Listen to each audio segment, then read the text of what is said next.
Hey everybody, welcome to the 7th episode of California Wine TV. Thank you so much for tuning in.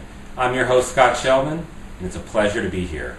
So episode 7, we have something special for you. Falls on Valentine's Day this year when we're filming it, and it's also the All-Star Game. So I got the Lakers banner, got to represent. I'm born and raised in LA. I am a diehard fan. Unfortunately, Kobe Bryant will not be playing due to a sprained ankle.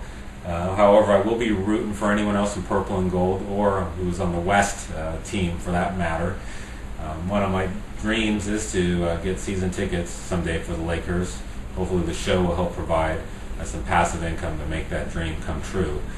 So, because it's Valentine's Day, I decided to bring out one of the big boys. We got a Caymus 2004 Napa Valley Cabernet Sauvignon. See that? My good friend Matt gave this to me.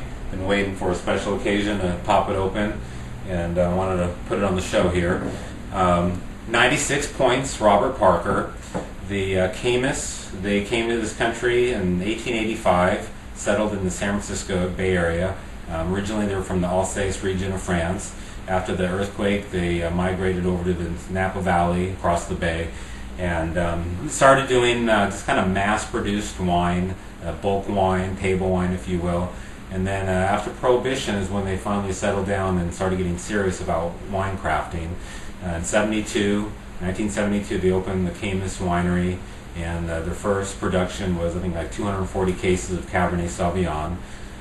So I have really high expectations for this wine. I'm really excited about it, and can't wait to share it with you. And to go with a monster like that, you definitely need some red meat. This is what we're talking about. I'm not just talking it. We've got to cook some up here for you. So Valentine's Day, I thought this would be the perfect episode to do some cooking in the home. And so because I'm cooking, this is the first episode where I think we're going to do a little cut and splice here and there just to make things flow through properly. So it's not going to be totally raw and uncut like the other videos you may have seen. So anyhow, I will be behind the stove, and I'll see you in a little bit. Hey everybody, welcome back. So here we are in the kitchen. No. We aren't on the stage at the TV Food Network. I know it's confusing. This is my own kitchen. We're going to do a little risotto here to go with the steak that we're doing. I love risotto. It's really easy to make. You just have to keep your eye on it and treat it with love. And it's a crowd pleaser. So I got some onion. We're just going to quickly dice up.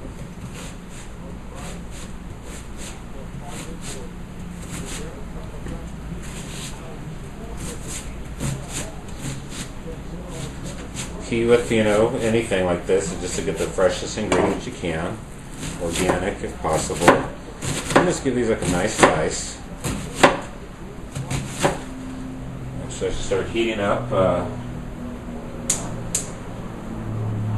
Pot over there.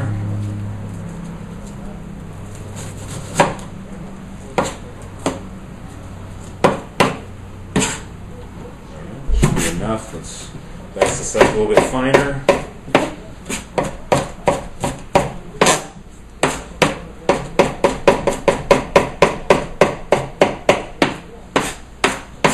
So the idea with this risotto, when you start cooking the vegetables, is you don't want to brown them. You just want to cook them so they're soft. It's what's called a sofrito. And you just want to get them so that they are soft and start cooking down, but not actually browning. Okay. A little olive oil.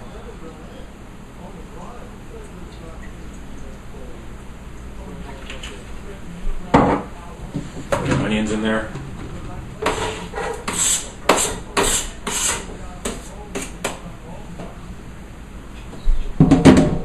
Some nice celery.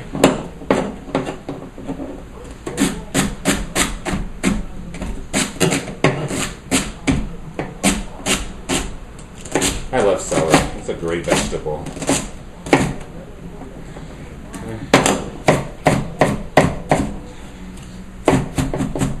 Get this really finely chopped up.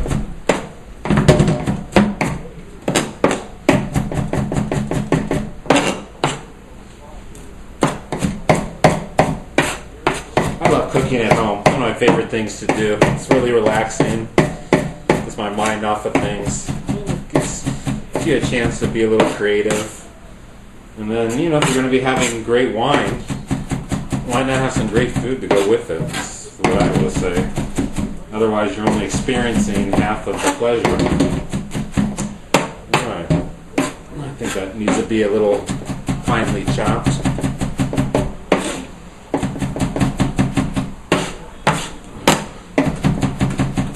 I do make a little bit of a mess when I cook. You will get used to that. But, don't worry about that.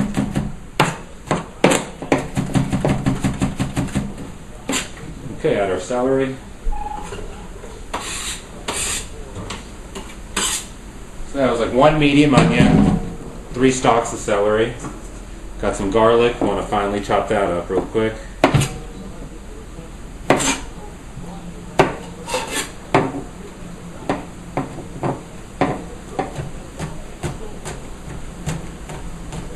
If you don't have patience, you probably can't make risotto. It does require a lot of patience. You have to keep your eye on it big time.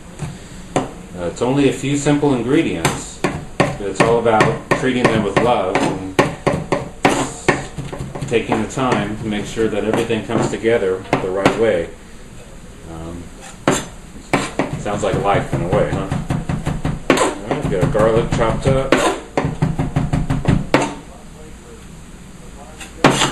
Hopefully you can see this. I don't have a cameraman behind me to zoom in. You can hear my tweet deck going on from the background there. Hey, this is live. What am I going to do, huh? Tweet deck, it's a great program if you're using Twitter to send, receive, and monitor all your tweets. Okay, get the garlic in there.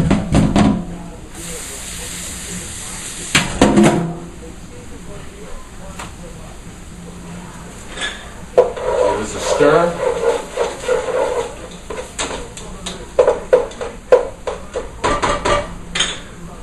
Butter. Forgot to add butter to it.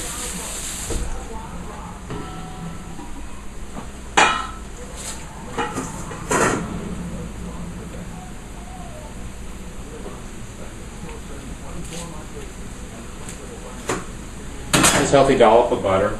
Throw that in there. A little bit of stir.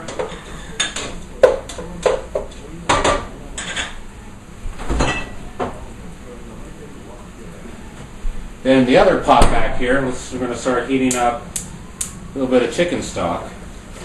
We'll slowly start ladling that into the risotto.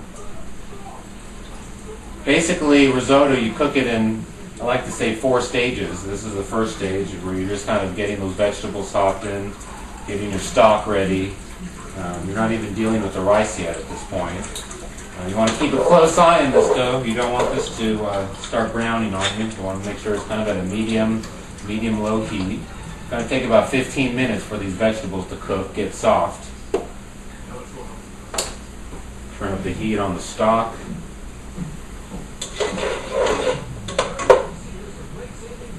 Alright, so we're going to let these vegetables cook down. We're going to let the stock heat up. And I'm going to check back with you guys, and we'll see what stage 2 looks like. This is a close-up of our sofrito, our onion, celery, and garlic.